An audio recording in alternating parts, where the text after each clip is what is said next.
বাতাস ও বাতাস আমায় তুমি নিয়ে যাও না, যেথায় শুয়ে আছে নূরে মদিনা। বলেন সুবহানাল্লাহ। ও বাতাস ও বাতাস আমায় তুমি নিয়ে যাও না,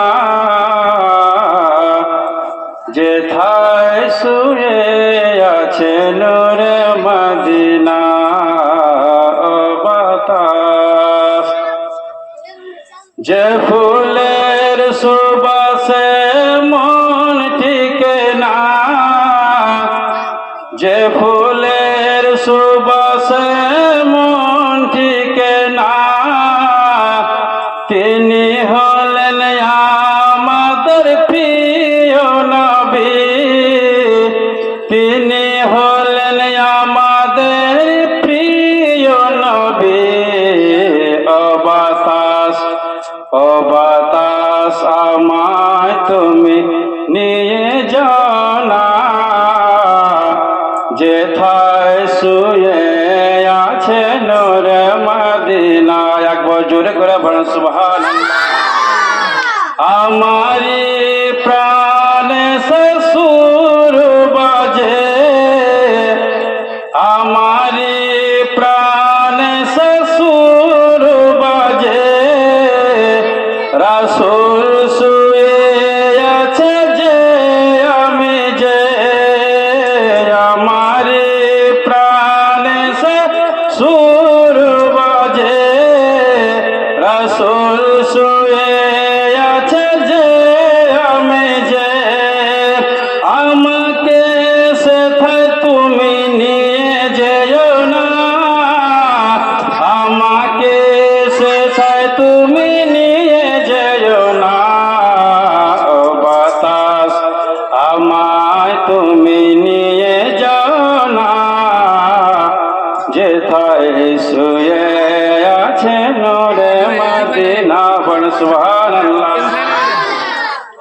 মদিনার মাটি মোর হৃদয় খাটি, মদিনার মাটি মোর হৃদয় খাটি, রাসূলের ঘানে যার প্রুরি মাটি, মদিনার মাটি মোর হৃদয় খাটি, রাসূলের ঘানে যার পুরি মাটি। সেই মাটি ছুতে মন হয় দিওয়ানা, সেই মাটি ছুতে মন হয় দিওয়ানা। সে রাসূল শুয়ে আছে সোনার মদিনা, সে রাসূল শুয়ে আছে সোনার মদিনা। ও বাতাস আমায় তুমি নিয়ে যাও না, যেথায় শুয়ে আছে নূরে মদিনা। আল্লাহুম্মা সাল্লি আলা মাওলানা মুহাম্মদ ওয়া আলা আলি মাওলানা মুহাম্মদ। বাবা ব্রাদানে মিত্তা মিল্লাত ইসলামিয়া হযরত আবু বকর সিদ্দিক বাবা মক্কা শহর থেকে মদিনা শহরের দিকে রওনা দিয়েছেন। মক্কা শহর থেকে মুলকে হাবশার দিকে রওনা দিয়েছেন। মক্কা থেকে 3 থেকে 4 কিলোমিটার বাবা দূরে গিয়েছে। ওই জায়গাটির নাম হচ্ছে বারকুল উমুদ। বলেন সুবহানাল্লাহ। হযরত আবু বকর সিদ্দিক রাদিয়াল্লাহু তাআলা আনহু বাবা মক্কা থেকে 3-4 কিলোমিটার বাবা দূরে পৌঁছেছেন। কারা জামাতের সর্দার যার নাম ছিল দোগুনা, বল সুবহানাল্লাহ। কারা জামাতের সর্দার হযরত আবু বকর সিদ্দিককে বলেন, আবু বকর রে, তুমি কেন মক্কা ছেড়ে মুলকে হাবশে যেতে চাও? তুমি কেন আমাদের মক্কা শহর ছেড়ে মুলকে হাবশে যেতে চাও? হযরত আবু বকর সিদ্দিক বলেন, এ দোগুনা, আমি আর মক্কায় থাকবো না গো, মক্কায় থাকবো না। মক্কার লোকেরা ভালো না, মক্কার লোকেরা আমাকে গালি গুলুজ করে, মক্কার লোকেরা আমাকে জ্বালায়, আমি আর মক্কায় থাকবো না, আমি মুলকে হাবশ চলে যাবো, বলেন সুবহানাল্লাহ। ওই দুগুনা হযরত আবু বকর সিদ্দিককে বলেন, আবু বকর রে, তোমাকে মুলকে হাবশ যেতে হবে না। তুমি যদি মুলকে হাবশে চলে যাও আমাদের বদনাম হবে। মুলকে হাবশে লোকেরা বলবে মক্কা লোকেরা ভালো না। যে জায়গায় কাবা শরীফ রয়েছে, যে জায়গায় বাবা কাবা শরীফ চাই, তার পৃথিবীর মধ্যে কোনো বড় কোনো আপনার ফাজিলাতময় কোনো জায়গা নাই। মক্কা ছেড়ে আবু বকর তুমি মুলকে হাবশে যেও না, মুলকে হাবশে যেও না। হযরত আবু বকর সিদ্দিক বলেন, দুগুনা রে, আমি আর মক্কা ঘুরে যাব না, আমি আর মক্কা ঘুরে যাব না। মক্কা লোকেরা আমাকে অনেক মেরেছে, মক্কা লোকেরা আমাকে অনেক গালি গুলুজ দিয়েছে, আমি আর মক্কা যাব না, মক্কা যাব না, আমাকে মুলকে হাবশে যেতে হবে।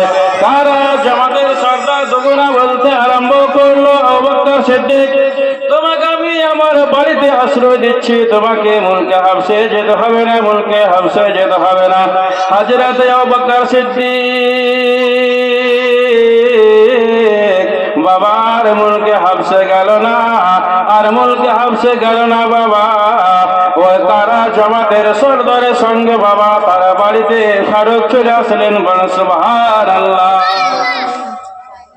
কে? হযরতে আবু বকর সিদ্দিক রাদিয়াল্লাহু তাআলা আনহু।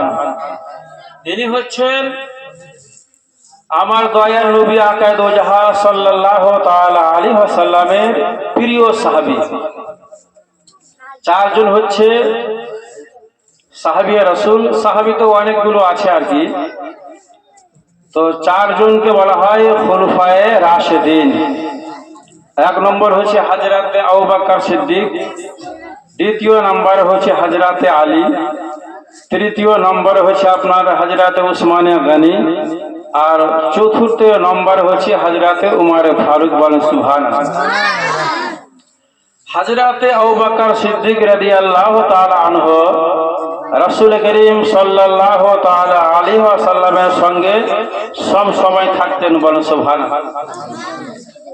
হযরতে আবু বকর সিদ্দিক যখন রাস্তা থেকে ঘুরিয়ে ওই কারা জামাতের সর্দার, নাম কি নাম?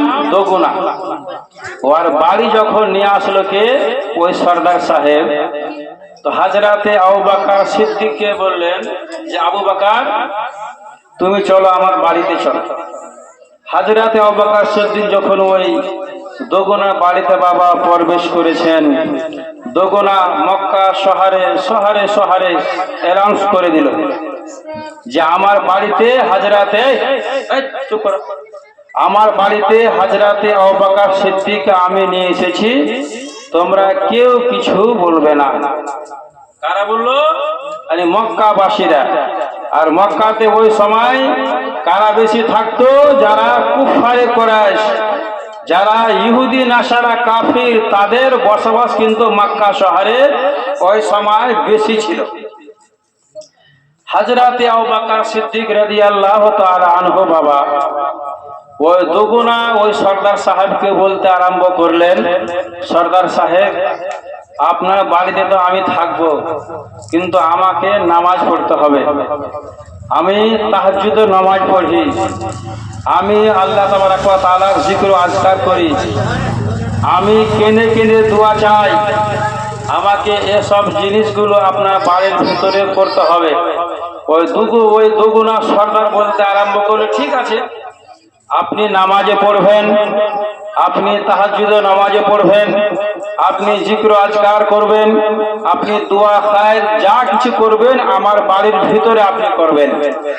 মক্কাবাসীরা যখন শুনতে পেয়েছে, তারা ওই সর্দার সাহেবকে বলতে লাগলো, সর্দার সাহেব আপনি হলেন আমাদের মক্কা শহরের সর্দার, আপনার সামনে আমাদের কথা বলার ক্ষমতা নেই, কিন্তু আজকে আমরা বলছি কথা।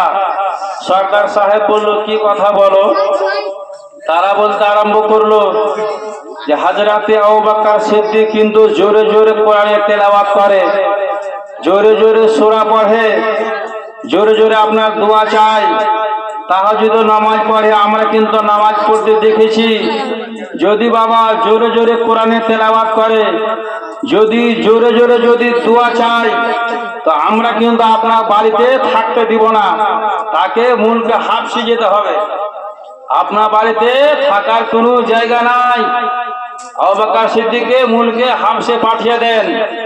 কায়রা জামাতের সর্দার দুগুনা বলতে আরম্ভ করলো, ঠিক আছে ঠিক আছে, আমি হযরতে আবু বকর সিদ্দিককে বলে দিচ্ছি যে আস্তে আস্তে কোরআনের তেলাওয়াত করবে, আস্তে আস্তে দোয়া চাইবে, আস্তে আস্তে জিক্র আজকার করবে, আস্তে আস্তে আপনার তাহাজ্জুদ নামাজ পড়বে, জোরে কিছুই করবে। 1 মাস গেল, 2 মাস গেল, 3 মাস গেল, হযরতে আবু বকর সিদ্দিক বাবা আস্তে আস্তে সব কিছু করতে লাগলো। তারপরে হযরতে আবু বকর সিদ্দিক বাবা একটু জোরে জোরে করে নামাজ পড়তে লেগেছেন, বলেন সুবহানাল্লাহ।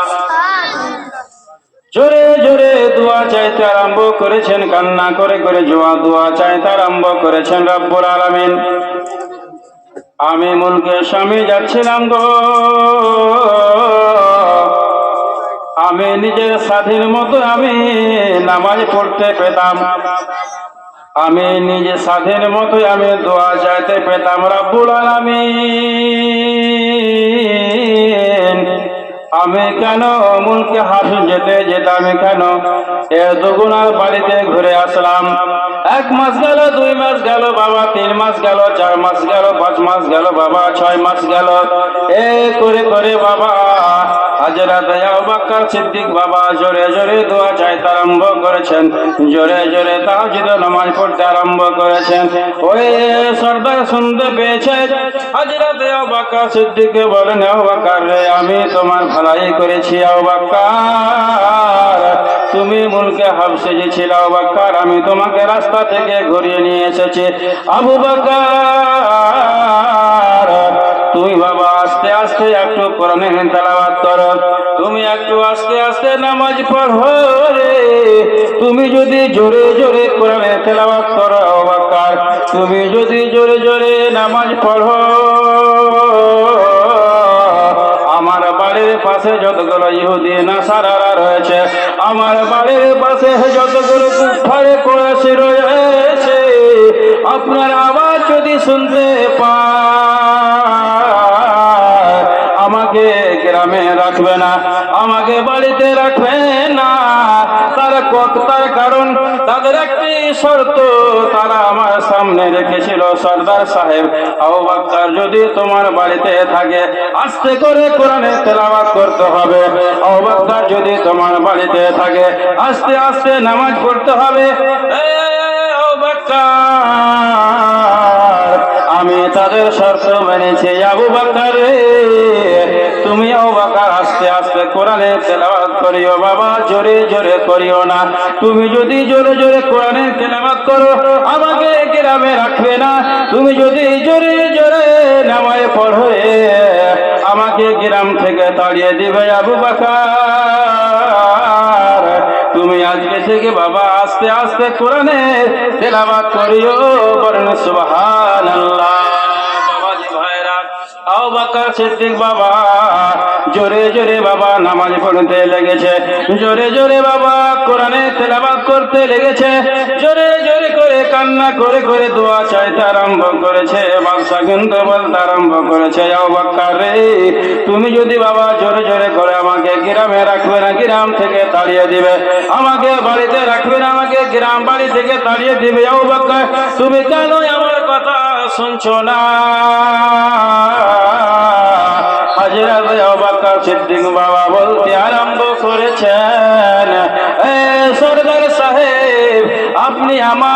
কথা শুনুন, সরদার সাহেব আপনি আমার একটি কথা শুনুন সরদার সাহেব, আমি যদি জোরে জোরে নামাজ পড়তে পারি গো, আমার আস্তে আস্তে কোরআনের তেলাওয়াত করে অন্তর ভরে না, আমার আস্তে আস্তে দোয়া চেয়ে বাবা আমার অন্তর ভরে না, আমি যদি আস্তে আস্তে দোয়া চাই আমার অন্তর ভরে না, তার জন্য আমি জোরে জোরে দোয়া চাই। বলেন সুবহানাল্লাহ। ব্রাদারান মিল্লাত ইসলামিয়া, হযরত আবু বকর সিদ্দিক বাবা কথা কিন্তু আর শুনলেন না, জোরে জোরে করে কিন্তু ওই কোরআনের তেলাওয়াত করতে লাগলো আর নামাজ পড়তে লাগলো। 1 মাস গেল, 2 মাস গেল, কিছুদিন যাওয়ার পরে ওই দুগুনা সর্দারকে বলতে আরম্ভ করলেন, সর্দার সাহেব আমাকে আপনি একটি মসজিদ বানিয়ে দেন, এত আপনি একটি আমাকে জায়গা দেন, আমি ওই জায়গাতে মসজিদ তৈরি করবো। বলেন সুবহানাল্লাহ।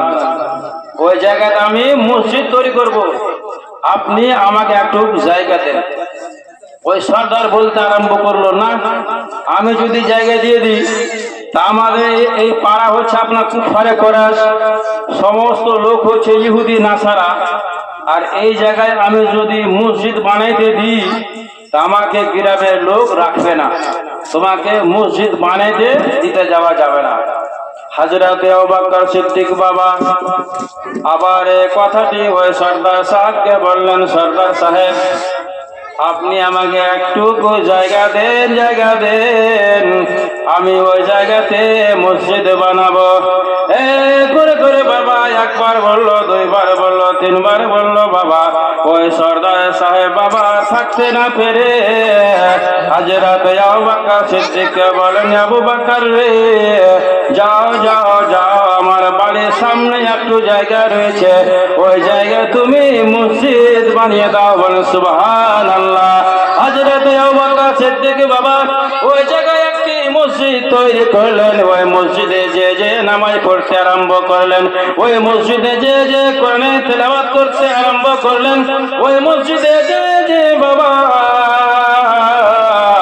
দোয়া চাইতে আরম্ভ করেছেন। বাবা ইহুদির ছোট ছোট বাচ্চারা শুনতে পেয়েছে যে কোরআনের তেলাওয়াত করে গো, অনেক শুনতে ভালো লাগে, নামাজে সূরাগুলো পড়ে গো, অনেক শুনতে ভালো লাগে, কান্না করে করে দোয়া চায়, আমরা দেখতে পেয়েছি অনেক ভালো লাগে।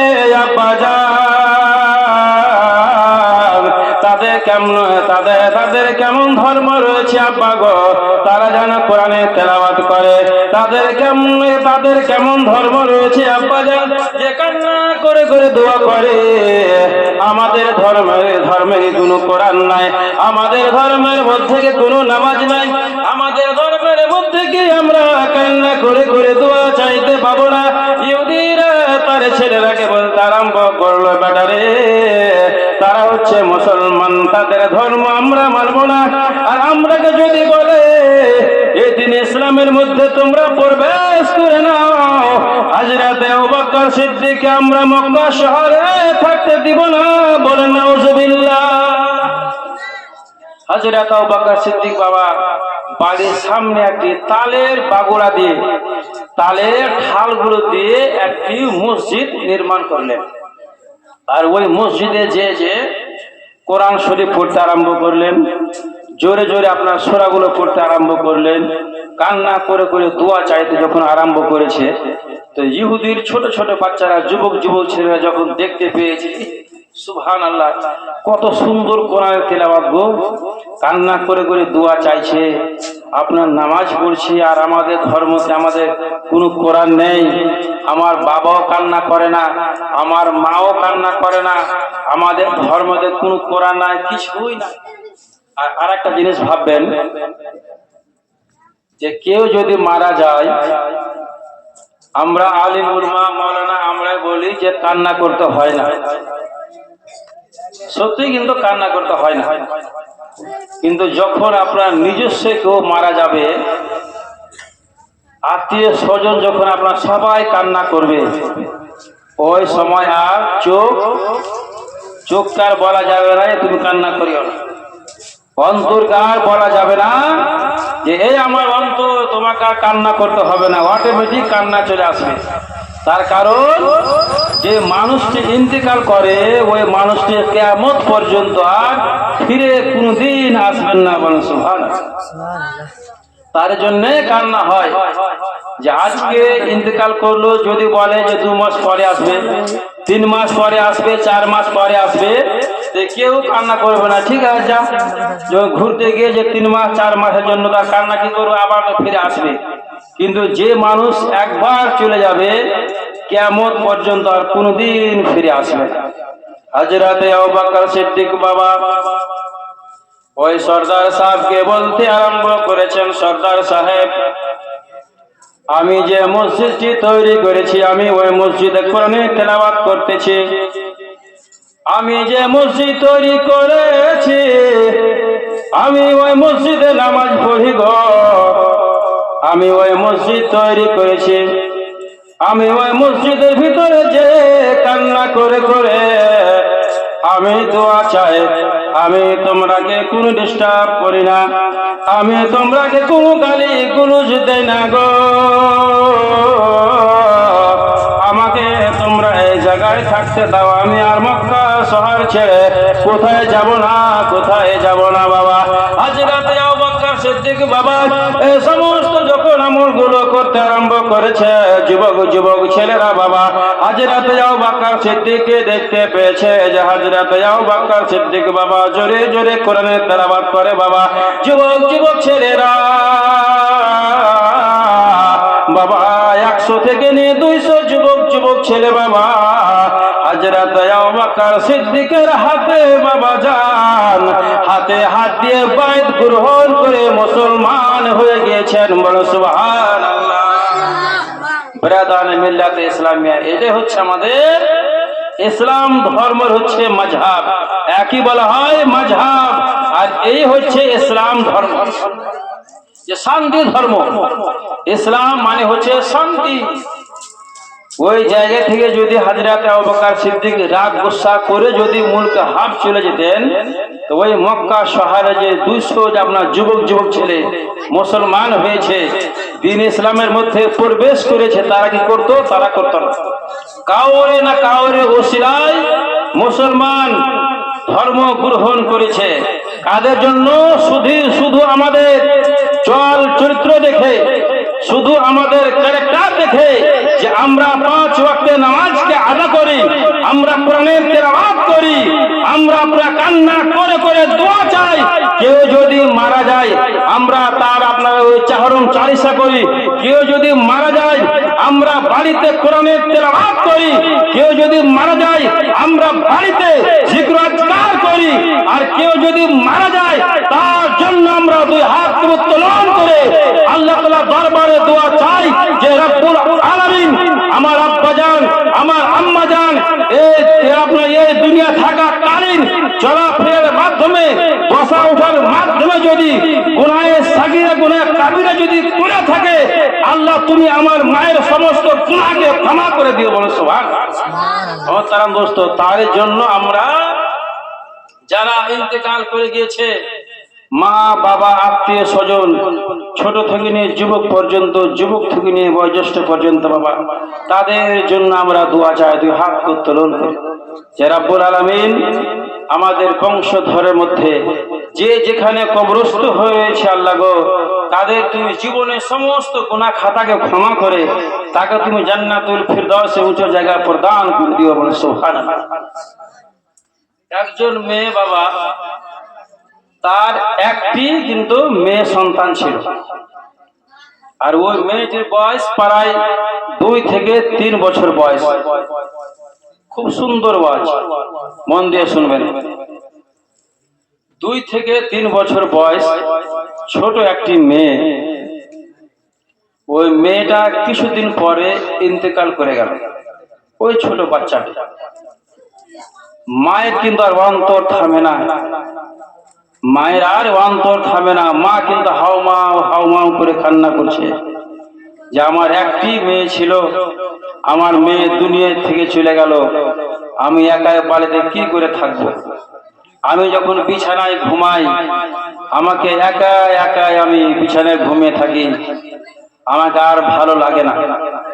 আমি দেখতে চাই যে আমার ছোট একটি যে মেয়ে ছিল, আমার মেয়ে যে ইন্তেকাল করেছে, তো আমার মেয়েটি জাহান্নামে রয়েছে না জান্নাতে রয়েছে, বলে সুবহানাল্লাহ। তার মনের মধ্যে কিন্তু স্বপ্ন জেগে উঠল যে আমি এই কথাটি কাকে বলবো। এ করে করে এক দুইজনকে জিজ্ঞাসা করার পরে খোঁজ খবর পেলেন যে এক জায়গায় এক আল্লাহর খুব খাস বান্দা, খাস বান্দা ওকে বলা হয় যারা আল্লাহ তাবারাক ওয়া তাআলার জিক্র আজকার করে ইবাদত করে করে আল্লাহ নৈকট্য লাভ করেছেন, বলেন সুবহানাল্লাহ। যিনার নাম ছিল হযরতে হাসান বসরি, বলেন সুবহানাল্লাহ। ওই মেয়ে কিন্তু হযরতে হাসান বসরির কাছে যে পৌঁছে গেল, পৌঁছে যাওয়ার পরে বলতে লাগলো, হুজুর আমার একটি শিশু সন্তান ছিল হুজুর গো, আমার সন্তান কিন্তু ইন্তেকাল করেছে, আমার মেয়ে ইন্তেকাল করেছে হুজুর, আমি দেখতে চাই যে আমার মেয়েটি জাহান্নামে রয়েছে না জান্নাতে রয়েছে। হযরতে হাসান বসরি বাবা ওই মেয়েকে বলতে আরম্ভ করলেন, মা গো যাও যাও যাও, তুমি বাড়ি চলে যাও। ওই মেয়েটি বলতে আরম্ভ করলো, হুজুর আমি কেন বাড়ি যাব, আপনি আমাকে কোনো ফর্মুলা বলেন, আমি দেখতে চাই আমার ছেলে আমার মেয়ে জান্নাতে রয়েছে না জাহান্নামে রয়েছে, হুজুর গো আমি দেখতে চাই। হযরতে হাসান বসরি রাদিয়াল্লাহু তাআলা আনহু বাবা ওই মেয়েকে বললেন, মা গো তুমি যখন বাড়ি যাবে রে মা, ভালো হবে তুমি ওযু করবে রে মা, ওযু করে তুমি এশারের নামাজ সমস্ত নামাজকে তুমি পড়বে, পড়ে নেওয়ার পরে 2 রাকাত তুমি নফল নামাজ পড়বে, 2 বা 4 কিংবা 6 কিংবা 8, 2 করে মা গো তুমি 4 থেকে 6 এবং 8 রাকাত তুমি নফল নামাজ আদা করবে। সে মেয়ে বলতে আরম্ভ করলো, হুজুর গো আমি কি করে নামাজ পড়ব, আমি নফল নামাজটি যে পড়বো হুজুর গো আমি কোন কোন সূরা দিয়ে পড়বো যেন আমার মেয়েকে আমি দেখতে পাই যে আমার মেয়ে জাহান্নামে রয়েছে না জান্নাতে রয়েছে। হযরতে হাসান বসরি রাদিয়াল্লাহু তাআলা আনহু বাবা বলতে আরম্ভ করলেন, মা গো যখন তুমি বাড়ি যাবে গো তুমি 2 রাকাত করে তুমি নিয়াত করবে, নিয়াত করে নেওয়ার পরে সূরা ফাতিহা পড়বে, আলহামদুলিল্লাহ সূরা পড়ার পরে আলহাকুমুত তাকাসুর বলে একটি সূরা আম্মা পাড়াতে রয়েছে, কোরআনে রয়েছে। আলহাকুমুত তাকাসুর সূরা পড়ে পড়ে 2 রাকাত করে করে মা তুমি সালাম ফিরাবে, সালাম ফিরিয়ে দেওয়ার পরে আবার 2 রাকাতের তুমি নিয়াত করবে, করে করে তুমি 4 কিংবা 6 রাকাত নামাজ পড়বে রে মা। আর যখন তোমার ঘুম চলে আসবে দুরূদ শরীফ পড়তে পড়তে রে মা তুমি বিছানায় ঘুমিয়ে যাবে, তোমার মেয়েকে তুমি দেখতে পাবে যে তোমার মেয়ে জান্নাতে রয়েছে না জাহান্নামে রয়েছে, বলেন সুবহানাল্লাহ। ব্রাদান মিল্লাত ইসলামিয়া, কেউ যদি দেখতে চান নিজের বাবা কিংবা মা কিংবা ছেলেকে, এই আমলটি আপনাকে 40 দিন ধরে করতে হবে। 40 দিন করতে করতে যদি আপনি একদিন বাদ দিয়ে দেন তা আবার ঘুরে কিন্তু আপনার ওই শুরুতে চলে আসে। যারা বয়োজ্যেষ্ঠ আমার মা চাচি ফুফুরা রয়েছেন তারা এই আমলটি অবশ্যই করবেন। কি আমলটি? 2 রাকাত করে আপনাকে নামাজ পড়তে হবে। 2 রাকাতের আপনি নফল নিয়াত করবেন। সর্বপ্রথম সূরা ফাতিহা আলহামদুলিল্লাহ সূরা আপনি পড়বেন, তারপরে আলহাকুমুত তাকাসুর এই সূরাটি একবার পাঠ করবেন। এই করে করে 2 রাকাত করে করে আপনি সালাম ফিরাবেন, 4 পড়বেন কিংবা 6 রাকাত পড়বেন, আর দরুদ শরীফ পড়তে পড়তে আপনি ঘুমিয়ে যাবেন। ওই মেয়ে বাবা দরুদ শরীফ পড়তে পড়তে ঘুমিয়ে গিয়েছে। নিজের মেয়েকে দেখতে পেয়েছে বাবা যান, যে আমার শিশু সন্তান জাহান্নামের আগুনে বাবা দপ দপ দপ দপ করে জ্বলছে রে বাবা। মায়ের আর অন্তর থামে না, অন্তর থামে না। মা বাবা মা মা করে কান্না করতে লেগেছে। হুজুর গো, আপনি আমাকে এমন এমন বললেন হুজুর, আমি এমনটি করলাম গো হুজুর গো। আমি আমার মেয়েকে দেখতে পেলাম, আমার মেয়ে যেন জাহান্নামের আগুনে দপ দপ দপ দপ করে জ্বলতেছে। মায়েরা চোখে ঘুম নাই। বাবাজি ভাইরা, মায়ের বাবা নিন ভেঙে গিয়েছে, মায়ের ঘুম ভেঙে গিয়েছে। সকাল হয়েছে বাবা দৌড়তে দৌড়তে ওই হুজুরের কাছে যে পৌঁছে গিয়েছে। হুজুরকে যে বলতে আরম্ভ করলো, হুজুর গো, আপনি যে আমাকে আমলটি বলেছিলেন, আপনি যে আমাকে ফর্মুলা বলেছিলেন হুজুর গো, আমি ওই ফর্মুলা অনুযায়ী আমি নামাজ পড়েছি গো হুজুর। আর আমি আমার মেয়েকে দেখতে পেলাম যেন আমার কলেজা টুকরা বেটি আমার জাহান্নামের আগুনে দপ দপ দপ দপ করে জ্বলতেছে। বাবাজি ভাইরা, হযরত হাসান বসরি বাবা ওই মেয়েকে বললেন, মা গো, যাও যাও যাও, তুমি বাড়ি ফিরে চলে যাও, আমি দেখছি তোমার মেয়েকে কোন জায়গায় রয়েছে। করে করে বাবা কিছুদিন যাওয়ার পরে হযরত হাসান বসরি রাদিয়াল্লাহু তাআলা আনহু বাবা স্বপ্নতে দেখতে পেয়েছেন ওই মেয়ে আর জাহান্নামে নাই, জান্নাতে ফুলের বাগিচায় বসে রয়েছে। বলো সুবহানাল্লাহ।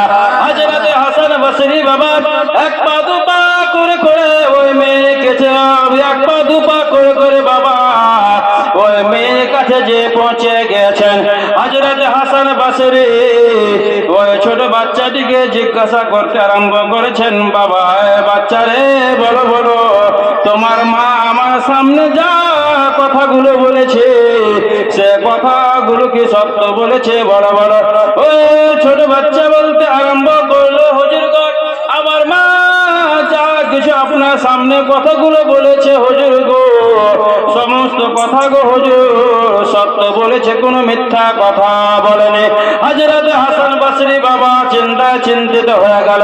মা বলেছে আমার ছোট মেয়ে হুজুর গো জাহান্নামের আগুনে দপ দপ দপ দপ করে জ্বলতেছে গো হুজুর। আর হযরত হাসান বসরি রাদিয়াল্লাহু তাআলা আনহু বাবা স্বপ্নতে দেখতে পেয়েছেন যে ওই ছোট বাচ্চাটি জাহান্নামের আগুনে নাই, জান্নাতে ফুলের বাগিচায় বসে রয়েছে। বলো সুবহানাল্লাহ। ব্রাদার মিল্লাত ইসলামিয়া, মা দেখেছে কি যে আমার ছোট মেয়ে জাহান্নামের আগুনে জ্বলছে দপ দপ দপ দপ করে। হযরত হাসান বসরি রাদিয়াল্লাহু তাআলা আনহু বাবা রাত্রে ঘুমিয়ে রয়েছেন। রাত্রে স্বপ্নতে দেখতে পেলেন যে না, ওই ছোট বাচ্চাটি জাহান্নামে না, জান্নাতে ফুলের বাগিচায় বসে রয়েছে। বলে সুবহানাল্লাহ। একটু জোরে করে বলেন সুবহানাল্লাহ। সুবহানাল্লাহ। আমরাকে আপনাদেরকে নেক আমল করতে হবে, নেক আমল করতে হবে। আপনি যদি নেক আমল করেন, আপনি যা কিছু বলবেন আল্লাহ তাবারাক ওয়া তাআলা আপনার সমস্ত কথাকে কারেন্টের মতো কবুল করবেন। বলেন সুবহানাল্লাহ। হযরত হাসান বসরি বাবা চিন্তিত হয়ে গেল যে কি ব্যাপার, মা দেখছে জাহান্নামে আর আমি দেখলাম জান্নাতে, এর মধ্যে কিছু কিন্তু রয়েছে, কিছু কিন্তু রয়েছে, কিন্তু কি জানতে হবে। মা জাহান্নামে দেখছে আর হুজুর সাহেব জান্নাতে দেখতে পেলেন, এর মধ্যে কিছু কিন্তু রয়েছে। হযরত হাসান বসরি বাবা ওই ছোট বাচ্চাটিকে বলতে আরম্ভ করলেন, এ সোনামণি, বলো তুমি জান্নাতে কি করে প্রবেশ করলে? তোমাকে আমি জান্নাতে কেন দেখতে পেলাম? বলো বলো, তুমি কেন জান্নাতে প্রবেশ করেছো? বলো। ওই ছোট বাচ্চাটি বলতে আরম্ভ করলো, হুজুর গো, আমার যে কবরস্থানে আমার কবর রয়েছে গো হুজুর, ওই কবরস্থানে আমরা 500 জন কবরস্থ হয়ে রয়েছি। আর একজন আল্লাহ তাআলা নেক বান্দা, একজন আল্লাহ তাআলা নেক বান্দি গো হুজুর, আমাদের ওই কবরস্থানের পাশে দিয়ে দুরূদ শরীফ পড়তে পড়তে যাচ্ছিল। আল্লাহ তাআলা ওই দুরূদের বিনিময়ে আমাদের 500 জনের কবরের আযাবকে উঠিয়ে নিয়েছে। বলেন সুবহানাল্লাহ। ওই যে কবরস্থানে কবরস্থ হয়েছিল কে? ওই ছোট বাচ্চাটি। আর ওই কবরস্থানে 500 জন কবরস্থ হয়ে রয়েছে। কি করে তাদের আযাব মুক্তি হলো? তারা আযাব থেকে কি করে ছুটকারা পেল? তার 1 নম্বর কারণ হলো একজন আল্লাহ তাবারক ওয়া তাআলার খাস বান্দা, পরহেজি মুত্তাকি আল্লাহ তাবারক ওয়া তাআলার খাস বান্দা, খাস বান্দি দুরূদ শরীফ পড়তে পড়তে ওই কবরের পাশে দিয়ে যাচ্ছিল আর কি। আর যখনই ওই কবরের পাশে দিয়ে দুরূদ শরীফ পড়তে পড়তে গিয়েছে, আল্লাহ তাবারক ওয়া তাআলাকে ওই দুরূদ শরীফ শুনে কিন্তু ভালো লেগেছে। আর ওই দুরূদ শরীফের বিনিময়ে 500 জন যাদের প্রতি আযাব হইতেছিল, সমস্ত মুর্দা ব্যক্তির আল্লাহ তাবারক ওয়া তাআলা সমস্ত আযাবকে খতম করে তাদের ঠিকানা জান্নাতে বানিয়ে দিয়েছেন। বলে সুবহানাল্লাহ। ব্রাদারানে মিল্লাতে ইসলামিয়া, এটা হচ্ছে একটি আপনার অজুহাত, এটা হচ্ছে আপনার একটি অজুহাত যে কলমা দুরুদের সাদকাতে তোফাইলে আল্লাহ তাবারক ওয়া তাআলা সমস্ত কবরবাসীর আযাবকে উঠিয়ে নিলেন আর তাদের ঠিকানা কোথায় করলেন? জান্নাতে বানিয়ে দিলেন। তো আমরাকেও নবীর প্রতি দুরূদ শরীফ পাঠ করতে হবে। আমরাকেও আল্লাহ এবং তার রাসূলের প্রতি আমাদের অন্তরের মধ্যে মহব্বতকে জাগিয়ে রাখতে হবে। বলো সুবহানাল্লাহ। একবার দুরূদ শরীফ পাঠ করেন। আল্লাহুম্মা সাল্লি আলা সাইয়্যিদিনা মাওলানা মুহাম্মদ ওয়া আলা আলি সাইয়্যিদিনা মাওলানা মুহাম্মদ। একদিন একটু জোরে করে বলো সুবহানাল্লাহ। একদিন না একদিন তোমার কাছে আজরাইল আসবে না জান খানা নিতে। আজরাইল ফেরেশতা সবারই কাছে একদিন না একদিন কিন্তু বাবা আসবে, কাউকে ছাড়বে না। আর আজরাইল ফেরেশতা এমনই এক ফেরেশতা যে যার পাশে দিয়ে একবার আপনার হেঁটে চলে যাবে তাকে মরতে হবে। এই গ্রাম দিয়ে যদি আপনার হেঁটে যায় আর রাস্তায় যতগুলো লোক থাকবে তাদের পাশে দিয়ে হেঁটে গেলে সমস্ত লোকগুলোকে মরতে হবে। আজরাইল ফেরেশতা এমনই এক ফেরেশতা জীবনের মধ্যে একবারই আপনার কাছে আসবে, দ্বিতীয়বার আসবে না। তার জন্য কবি কি বলেন? একদিন না একদিন তোমার কাছে আজরাইল আসবে না জান খানা নিতে। আজরাইল আসবে না জান খানা নিতে। বলেন সুবহানাল্লাহ। ওগো জানটি তোমার নিয়ে যাবে, জানটি তোমার নিয়ে যাবে, বুঝতে পারবে না গো একদিন না একদিন তোমার কাছে আজরাইল আসবে না জান খানা নিতে। কবরে নামার পরে ওই দুইজন ব্যক্তি, ব্রাদার বাবাজি ভাইরা দেখবেন যখন মানুষ ইন্তেকাল করে, ইন্তেকাল করার পরে যখন আপনার বাড়িতে শুয়ে রাখে, সমস্ত লোকে কিন্তু দেখতে পায়। মুর্দা ব্যক্তিকে যখন গোসল দেওয়া হয়, সমস্ত লোকে কিন্তু দেখতে পায়। কিন্তু আল্লাহ তাবারক ওয়া তাআলা তার জবান, তার হাত, তার শক্তিকে আপনার ফিনিশ করে দিয়েছে, শেষ করে দিয়েছে, কিছুই করতে পারবে না। ওই সময় মুর্দা ব্যক্তি কি বলে, তোমরা আমাকে কেন গোসল দিচ্ছ? তোমরা আমাকে কেন গোসল দিচ্ছ? যখন আপনার গোসল দিয়ে দেওয়া হবে, তারপরে যখন আপনার কাফন ওই মুর্দা ব্যক্তিকে যখন আপনার পরিধান করা হবে, ওই সময় বলবে, কেন তোমরা আমাকে এই সাদা কাফন, সাদা কাপড় তোমরা পরাচ্ছ? আমাকে তোমরা কোথায় নিয়ে যাবে? যখন আপনার ওই জানাজার খাটে আপনার ঘুমাইয়া দিবেন, ওই সময় বলবে, কেন তোমরা আমাকে খাটে নিয়ে কোথায় যাবে বলো? আমি তো যেতে চাই না, বাড়ি ঘর ছেড়ে তোমরা আমাকে কোথায় নিয়ে যাবে?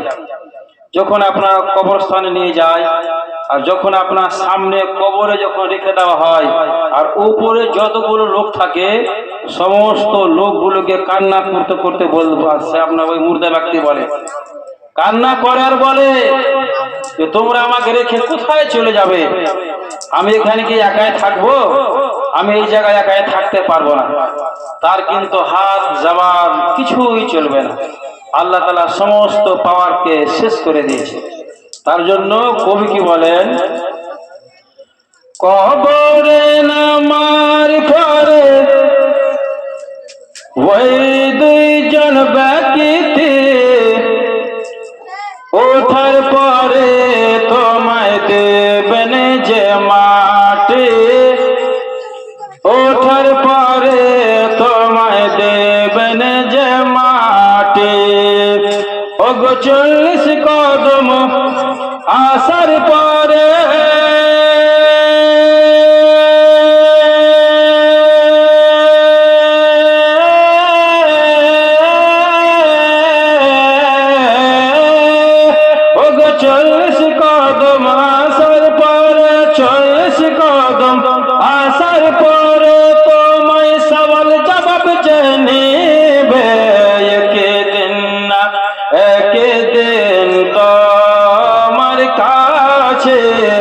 আজরাইল আসবে না জান খানা নিতে, আজরাইল আসবে না জান খানা নিতে।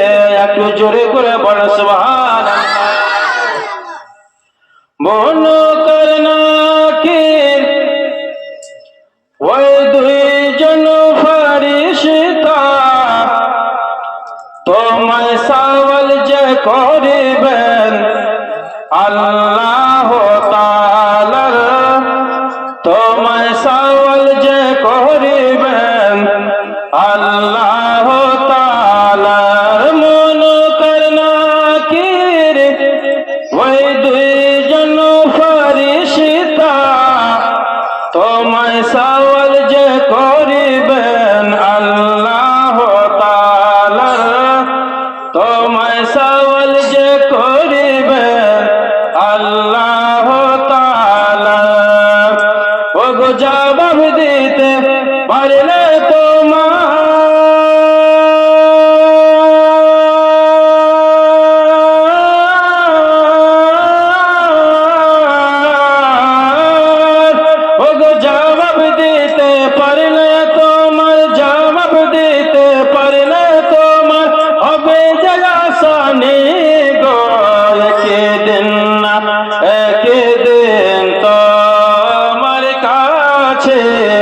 আজরাইল আসবে না জান খানা নিতে, আজরাইল আসবে না জান খানা নিতে। আল্লাহুম্মা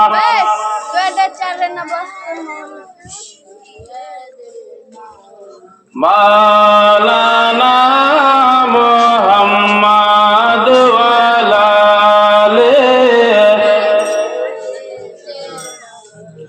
মাওলানা মুহাম্মদ। বাবাজি ভাইরা বাবা একজন আল্লাহর খাস বান্দা রয়েছে, যার নাম হলো হযরতে কেলাবা।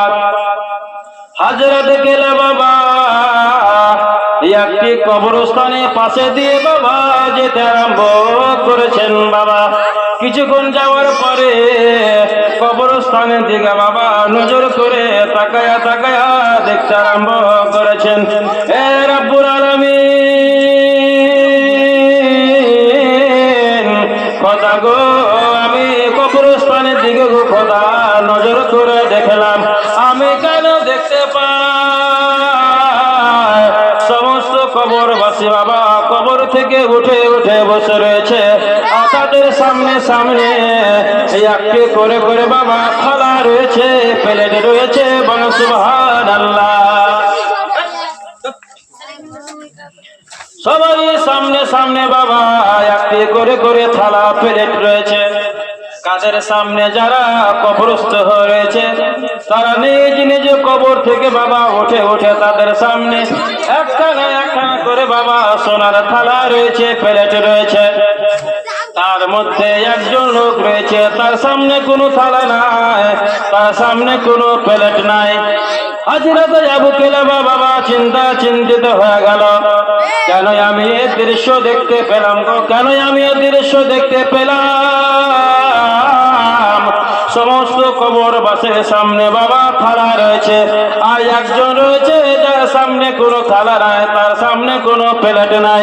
হযরত আবু কেলাবা রাদিয়াল্লাহু তাআলা আনহু বাবা এক পা দুপা করে করে কবরস্থানের ভিতর দিকে গেলেন। বাবা ভিতর দিকে যাওয়ার পরে ওই ব্যক্তিকে জিজ্ঞাসা করলো, হে আল্লাহর বান্দা রে, বলো বলো তোমার সামনে কেন প্লেট নাই? বলো সবার সামনে থালা প্লেট রয়েছে, তোমার সামনে কেন থালা নাই, প্লেট নাই? ওই আল্লাহর বান্দা বলতে আরম্ভ করলো, ওই কবরবাসী বলতে আরম্ভ করলো, হুজুর গো, আমার সামনে গো হুজুর কোনো থালা নাই, আমি অনেক দুঃখিত, আমি অনেক চিন্তিত রয়েছে, হুজুর গো, আমার সামনে কোনো থালা প্লেট কিছু নাই। ওই ব্যক্তি বলতে আরম্ভ করলো, হুজুর গো, যতগুলো লোকের সামনে আপনি থালা প্লেট দেখছেন, বাড়িতে তার স্ত্রী রয়েছে, বাড়িতে তার ছেলে রয়েছে, বাড়িতে তার বেটি রয়েছে, হুজুর গো, তারা কোরআনে তেলাওয়াত করে, তারা বাড়িতে জিকির আজকার করে, তারা বাড়িতে কোরআন পড়ে, হুজুর গো, তাদের সওয়াব গুলো তার বাপের সামনে এসে পৌঁছে যায়, তাদের প্লেটে এসে পৌঁছে যায়, তাদের থালাতে এসে পৌঁছে যায়, আর তারা ওই সাতটা গুলো নিয়ে নিয়ে নিজ নিজ অন্ধকার কবরকে ওই সাতটার আলোতে রে আলোকিত করে। বল সুবহানাল্লাহ। কারা কারা নিজের কবরকে, অন্ধকার কবরকে,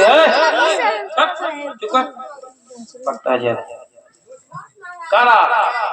যাদের বাড়িতে মেয়ে আছে, বাবা আছে, স্বামী আছে, ভাই আছে, চাচাতো ভাই আছে, বাড়িতে কোরআনের তেলাওয়াত হয়, বাড়িতে নামাজ পড়ে, বাড়িতে আপনার দোয়া চায় যে আমার বাবা মারা গিয়েছে, আমার মা মারা গিয়েছে, তাদের জন্য বাড়িতে দোয়া চাওয়া হয়, কোরআন পড়ানো হয়, আপনার নামাজ পড়ছে তাদের বাড়িতে, তার জন্য সে সাতটা গুলো নেকির রূপ ধরে লাইটের মতো হয়ে তাদের প্লেটে যে পৌঁছে যায়, তাদের থালাতে যে পৌঁছে যায়, আর ওই সাতটা গুলোকে নিয়ে কবরবাসীরা অন্ধকার কবরকে আলো ওই সাতটার আলোতে আলোকিত করে নেয়। বলে সুবহানাল্লাহ।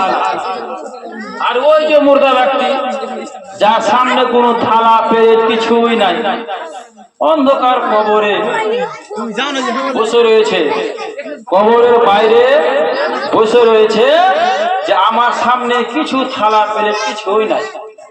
হযরত আবু কেলাবা বাবা ওই ব্যক্তিকে বললেন, বলো বলো তোমার বাড়ি থেকে তোমার স্ত্রী রয়েছে, তোমার বাড়ি থেকে তোমার মেয়ে আছে, তোমার বাড়ি থেকে তোমার ছেলে আছে। ওই মুর্দা ব্যক্তি বলতে আরম্ভ করলো, হুজুর গো আমার বাড়িতে আমার স্ত্রী রয়েছে গো হুজুর, আমার বাড়িতে আমার মেয়ে আছে রে,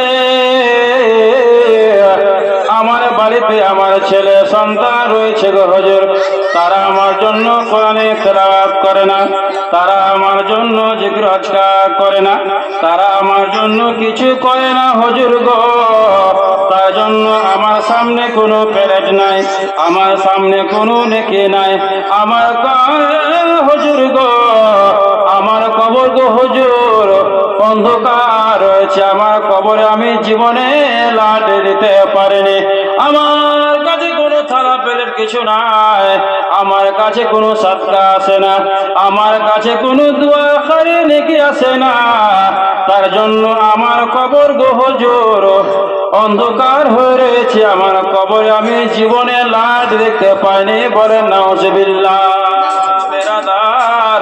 কাউরে যদি আত্মীয় স্বজন বাবা ইন্তেকাল করে থাকে, কাউরে যদি স্বামী ইন্তেকাল করে, সুবহানাল্লাহ সুবহানাল্লাহ, একজন ভাই আমার 100 টাকা দান দিয়েছে মাওলা গো, যে আশা উদ্দেশ্য নিয়ে দান দিয়েছে রব্বুল আলামিন, তার মনের কামনা বাসনাকে তুমি পূরণ করে দাও বাবাজি। ভাইরা যাদের বাবা স্বামী ইন্তেকাল করেছে, যাদের বাবা ছেলে ইন্তেকাল করেছে, মা ইন্তেকাল করেছে, তারাকে আমি বলতে চাই মা গো স্বামীর জন্য মা দোয়া চাইবেন, স্বামীর জন্য মা নামাজে সবে বসে বসে দোয়া চাইবে রব্বুল আলামিন।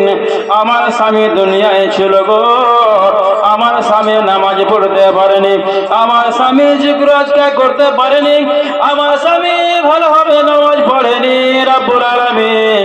আমার স্বামীর জন্য আজকে আমি তোমার দরবারে দুই হাত উত্তোলন করে দোয়া চাইতেছি, আমার স্বামীর জন্য আমি নামাজের সবে বসে রব্বুল আলামিন আমি তোমার দরবারে দোয়া চাইতেছি রব্বুল আলামিন।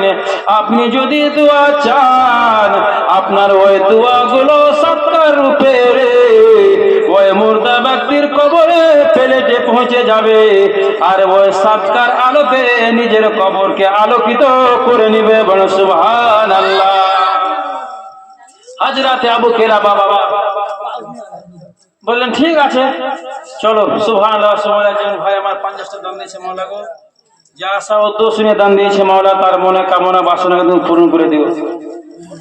হযরতে আবু কিলাবা বাবা সুবহানাল্লাহ সুবহানাল্লাহ। আর একজন ভাই আমার 50 টাকা দান দিয়েছে মাওলা গো, আর একজন 30 টাকা দান দিয়েছে রব্বুল আলামিন, যে আশা উদ্দেশ্য নিয়ে দান দিয়েছে মাওলা, তাদের বংশধরের মধ্যে যদি কেউ ইন্তেকাল করে থাকে মাওলা, তার আগে তুমি উঁচু জায়গা প্রদান করে দিও। হযরতে আবু কিলাবা ওই ব্যক্তিকে বললেন ঠিক আছে, তোমার গ্রাম কোথায় বলো, তোমার বাড়ি কোথায়? ওই মুর্দা ব্যক্তি বলল হুজুর আমার বাড়ি হলো অমুক গ্রামে। হযরতে আবু কিলাবা রাদিয়াল্লাহু তাআলা আনহু ওই মুর্দা ব্যক্তির বাড়িতে যে কিন্তু পৌঁছে গিয়েছেন, বলেন সুবহানাল্লাহ। কার বাড়িতে? যার সামনে কোনো কিছু নাই, থালা প্লেট কিছু নাই, তার বাড়ি যে কিন্তু পৌঁছে গিয়েছেন কে? হযরতে আবু কিলাবা। যাওয়ার পরে বাড়িতে যখন আপনার গেটে দস্তক দিলেন, গেটে আপনার আওয়াজ দিলেন, খটখটালেন, বাড়ির ভিতর থেকে বের হয়ে একটি ছেলে একটি মেয়ে আসলো।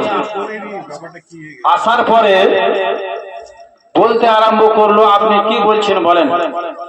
তো হযরতে আবু কিলাবা বলতে আরম্ভ করলেন, আচ্ছা তোমার বাবা কি বাড়িতে আছে? তারা বলল না হুজুর আমার বাবা বাড়িতে নাই।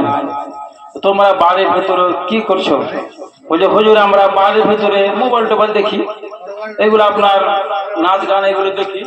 আর আরব দেশে বাবা অনেক আগে থেকে কিন্তু আপনার নাচ গান হতো। কোথায়? আরবে। আরবে 2 হিজরি আরবে নাচ গান হতো। জাঙ্গে আপনার যখন ওই জাঙ্গে বাদার হয়েছে, ওই বদরের যুদ্ধ সময় তার পূর্বে আপনার মক্কাতেও আপনার নাচ গান হতো। তা আমরা বাড়িতে নাচ গান দেখছিলাম। তো হযরতে আবু কিলাবা বলেন আচ্ছা তোমরা বাড়িতে অনেক মौज মাস্তিতে রয়েছো, আর তোমার বাবা যে ইন্তেকাল করেছে, তোমার বাবার কবর অন্ধকার, তোমার বাবার কবরে আযাব হচ্ছে, আর তোমরা বাড়িতে নাচ গান দেখছো। আমি কবরস্থানে গিয়েছিলাম, আমি দেখলাম যে সমস্ত কবরবাসী নিজ নিজ কবর থেকে উঠে সুবহানাল্লাহ সুবহানাল্লাহ একজন ভাই আমার 200 টাকা দান দিয়েছে, মাওলা গো তার মনের কামনা বাসনাকে তুমি পূরণ করিও।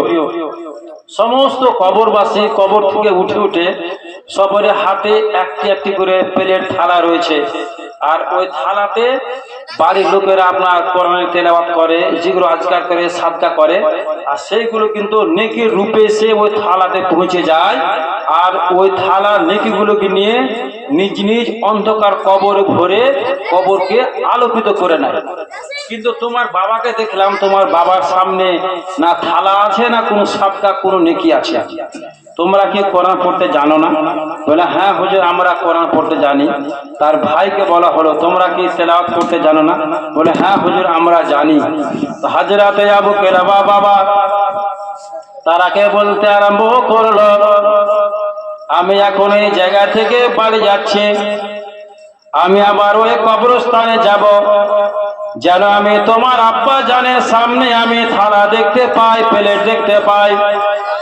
তারা বাবা বাড়ির ভিতরে যে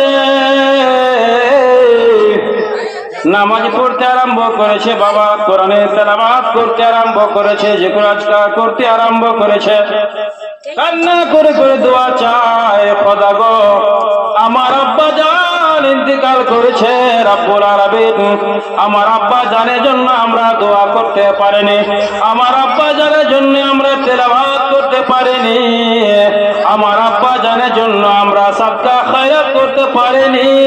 রব্বুল আলামিন আজকে আমরা গুনাহগার বান্দা গুনাহগার বান্দে তোমার দরবারে দুই হাত উত্তোলন করে দোয়া চাইতে আরম্ভ করেছি। রব্বুল আলামিন আমার আব্বা জানে যেন জীবনের সমস্ত গুনাহ খাতাকে মাফ করে দেওয়া হোক। আল্লাহ তাবারক ওয়া তাআলা তাদের কোরআনে তেলাওয়াতের সওয়াবে, তাদের জিকির আজকারের সওয়াবে বাবাজি ভাইরা, তার বাবার সামনে কিন্তু একটি প্লেট রয়েছে, আর ওই প্লেটের সামনে বাবা ছেলে মেয়ের কোরআনে তেলাওয়াতের সওয়াবগুলো বাবা ওই প্লেটে পৌঁছে গিয়েছে।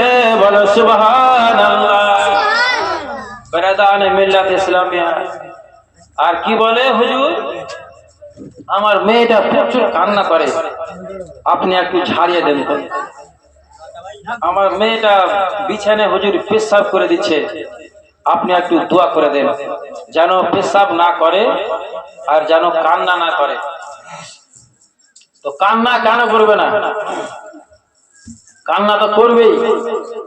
যে বাড়িতে ভূত ছাড়া মানুষ বাস করে না, তার এক নম্বর মূল কারণ হলো যারা কোরআন পড়তে জানে কোরআন পড়বে না, তার কারণ বলবো যে আমাকে লজ্জা লাগছে বাড়িতে কোরআন পড়তে। বাপ যদি বলে মেয়েকে কোরআন পড় না গে, বাপ যদি বলে নিজের ছেলেকে কোরআন পড় না গে, পড়ছি এ করে করে কিন্তু আর কোরআন বাড়িতে পড়বে না।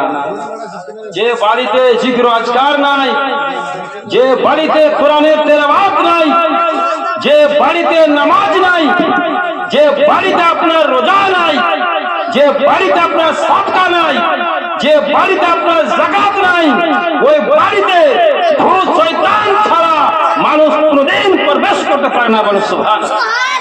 বেরাদানে মিল্লাত ইসলামিয়া ভূত বাস করবে না তো কে বাস করবে? তার জন্য হাদিস শরীফের মধ্যে এসেছে যে নিজের বাড়িকে আপনি কবরস্থান বানায়েন না, বাড়িতেও সময় আপনি সুন্নাত এবং নফল নামাজগুলো পড়বেন। নফল নামাজ পড়ে আপনি বাড়িতে যাবেন, নফল নামাজ পড়ে আপনি মসজিদে যাবেন, আপনি নফল নামাজ পড়ে আপনি মসজিদে যাবেন, দেখবেন আপনার বাড়িও আবাদ থাকবে আর মসজিদও আবাদ থাকবে। বলুন সুবহানাল্লাহ। বেরাদানে মিল্লাত ইসলামিয়া আমার বলার উদ্দেশ্য হলো যে নারে তাকবীর, নারে রিসালাত, নারে রিসালাত। বাক্কার চাচা জিন্দাবাদ, বাক্কার চাচা 500 টাকার দাতা। নারে তাকবীর, নারে রিসালাত। বাবাজি ভাইরা এক জায়গায় বাবা বিয়ে দিয়েছে নিজের মেয়ে, আর মেয়ে জানেন কত আপনার কষ্টের জিনিস আর প্রিয় জিনিস, ছেলে মেয়ে থেকে সব চাইতে। আর একটি কথা, মা কিন্তু ছেলেকে বেশি ভালোবাসে। মারা কি বাসে? মা কিন্তু ছেলেকে বেশি ভালোবাসে, আর বাপ কিন্তু মেয়েগুলোকে বেশি ভালোবাসে। বাপ কিন্তু ধরা দেয় না, বাপ অন্তরের মধ্যে রেখে দেয়, বলতে পারে না। আর দেখবেন মেয়েরা কিন্তু বাবাকে বেশি ভালোবাসে, আর মা কিন্তু ছেলেরাকে বেশি ভালোবাসে। মেয়ের বিয়ে বাবা অনেক দূরে দিয়েছে, অনেক দূরে দিয়েছে বিয়ে, এমন দূরে বিয়ে দিয়েছে যে যখন বিয়ে হলো, বিয়ে হওয়ার পরে যখন মেয়েকে বিদায় করলো, মেয়ে চলে গেল অনেক দূরে। তারপরে মেয়ের কিন্তু বাবাকে আপনার কোহে মনে পড়েছে, মাকে আপনার মনে পড়েছে যে মা এমন একটি জিনিস যে মায়ের মতো পৃথিবীতে কোনো জিনিস নেই, মূল্যবান জিনিস। মা হচ্ছে একটি খাজানা, সোনা। যার মা নাই তাকে জিজ্ঞাসা করবেন, যার মা নাই তাকে জিজ্ঞাসা করবেন। আর যদি বাবা থাকতে মা যদি ইন্তেকাল হয়ে যায়, তো ওই বাবার দুর্নীতির শেষ নাই, দুর্নীতির শেষ নাই। এক জায়গায় গিয়েছিলাম জালসা করতে, তো একটি মানুষের হচ্ছে 5খানা ছেলে, 5টি বেটা। 5টা বেটা থেকেও বাবা কিন্তু দানা দেয় না, আর মাকে দানা দেয় না। কাকে দেয় না? বাবাকেও দানা দেয় না, মাকেও দানা দেয় না। কয়টা ছেলে সন্তান? 5টা, 5খানা ছেলে। তো ওই যে 5খানা ছেলে আছে, 5টি ছেলে সন্তান আছে, তার মধ্যে যে সব চাইতে বড় বেটা, তার বেটা কিন্তু হচ্ছে একটাই বেটা, আর ওই বেটা কিন্তু চাকরি পেয়েছে, চাকরি পেয়েছে। তো ওই বয়োজ্যেষ্ঠ বাবা কিন্তু স্টেজে বসে রয়েছে, তা আমাকে বলছে, হুজুর আপনি একটু মা বাবা নিয়ে বক্তব্য দিয়েন তো, আমার ছেলেরা আমাকে দানা পানি দেয় না। 5টা ছেলে আছে, তাও কিন্তু দানা পানি কিছুই দেয় না, খেয়ে থাকতে হচ্ছে বুড়া বুড়িকে। তারপরে ঠিক আছে বলবো, যে আসলে বলবো, যদি মনে করে দিলে তো বলবো। আমি ওখানে বললাম, জালসার মাধ্যমে বললাম যে কাউরে যদি 5টা বেটা থাকে, 5টা বেটা থেকে যদি বাবা মা দানা না পায়, তো আর তো একটা বেটা, ওই বেটাকে দানা দিবে? কোনোদিন দিবে না। আর দেখবেন যত চাকরিজীবী লোক আছে, আপনার 100-এর মধ্যে 80% যত চাকরিজীবী লোক আছে, ওর তো আপনার বেশি ঠাটবাট বেশি হবে, দিহাতে বাড়ি বাবা। আর চাকরি পেয়ে নিয়েছে মালদা শহরে থাকে, চাকরি পেয়ে নিয়েছে কালিয়াচক টাউনের মধ্যে থাকে, বাবা আপনার লুঙ্গি পরে বাড়িতে গিয়েছে, আর বিভিন্ন মাস্টারদের সামনে বাবাকে বাবা বলতে লজ্জিত হচ্ছে, বলছে যে আমাদের পাড়ার একজন লোক, আমাদের গ্রামের একজন লোক, আমার চাচা হলো, আমার উমুক আব্বা হলো, আমার উমুক আমার দাদা হলো, এই করে বাহানা কাটিয়ে দিচ্ছে। কিন্তু আপনি কোনদিন ভেবেছেন যারা দিহাতের ছেলে পড়াশোনা করে চাকরি যদি পেয়ে নেয়, আর যদি আপনার পাড়া গ্রামের মধ্যে থাকে, তো ওর চাইতে ভালো আর ছেলে হয় না। কেন? ওই পাড়া গ্রামের পরিবেশকে বুঝেছে বাবা। তো মেয়ের বিয়ে দিয়েছে অনেক দূরে, অনেক দূরে বিয়ে দিয়েছে। আর যে মেয়ের যে গ্রাম, ওই গ্রামের পিছনে কিন্তু বাঁশের গাছ রয়েছে, আর যেখানে মেয়ের বিয়ে দিয়েছে ওখানে কিন্তু আর কাক ফাক কাউয়া কিছুই উড়ে না। তখন ওই মেয়ে শুয়ে কান্না করছে আর বলছে আর কি, মা গে মা কোন দাসে বিহা দিলি কাইয়া উড়ে না। এমন জায়গা, এমন দূরে বাবা মেয়ের বিয়ে দিয়েছে, ওই দেশে কিন্তু কাক কাউয়া কিছুই উড়ে না। আর মেয়ের মতো সুবহানাল্লাহ, মেয়ের মতো অন্তর জামে আর সন্তানের মধ্যে আপনার কি বলবো, কেউ হতে পারবে না। মা যদি ইন্তেকাল করে, বাবা যদি ইন্তেকাল করে, আপনার ওই চাচুরে যদি বিয়ে দেয়, কিংবা আপনার শিলিগুড়িতে বিয়ে দেয়, তো বাসে আসলে গেলে সমস্ত বাসে লোক জানতে পারবে যে হ্যাঁ আর বাড়িতে কেউ বোধহয় মারা গিয়েছে। কানতে কানতে কানতে আসবে, আবার কানতে কানতে সারা জীবনের মতো চলে যাবে। তার জন্য মেয়ে বলছে, মা গে মা কোন দাসে বিহা দিলি কাইয়া উড়ে না। বাঁশের পাতা লড়ে চড়ে মাকে গোহা মনে পড়ে, ওই যে বাবার বাড়িতে বাঁশের গাছ, তার পিছনে যে বাঁশের পাতাগুলো আপনার যখনই লড়তুক চড়তুক তখনই কিন্তু যে জায়গায় বিয়ে দিয়েছে ওখানে কিন্তু বাঁশের গাছ রয়েছে বাবা। আর ওখানে যখন পাতাগুলো লড়ে চড়ে তখন মেয়ে বলে, বাঁশের পাতা লড়ে চড়ে মাকে কথা মনে পড়ে, মা গে মা কোন দাসে বিহা দিলি কাইয়া উড়ে না। বাবাজি ভাইরা, আমার দয়াল নবী বাবা 1400 সাহাবায়ে কেরামকে নিয়ে বাবা হজ করার উদ্দেশ্যে মক্কার দিকে রওনা দিয়েছেন। আমার নবী জানতে পেরেছে বাবা মক্কা শহরে অনেক কুফারে কুরাইশ রয়েছে, মক্কা শহরে অনেক ইহুদিরা রয়েছে, আমরাকে বোধহয় হজ করতে দিবে না, আমরাকে বোধহয় হজ করতে দিবে না। আমার দয়াল নবী বাবা জানতে পেরেছেন বাবা, একজন সাহাবীকে বলেন, যাও যাও যাও তুমি মক্কা শহরে যাও, মক্কা তুমি হালচাল গুলো জেনে এসো, মক্কা তুমি খোঁজ খবর নিয়ে এসো।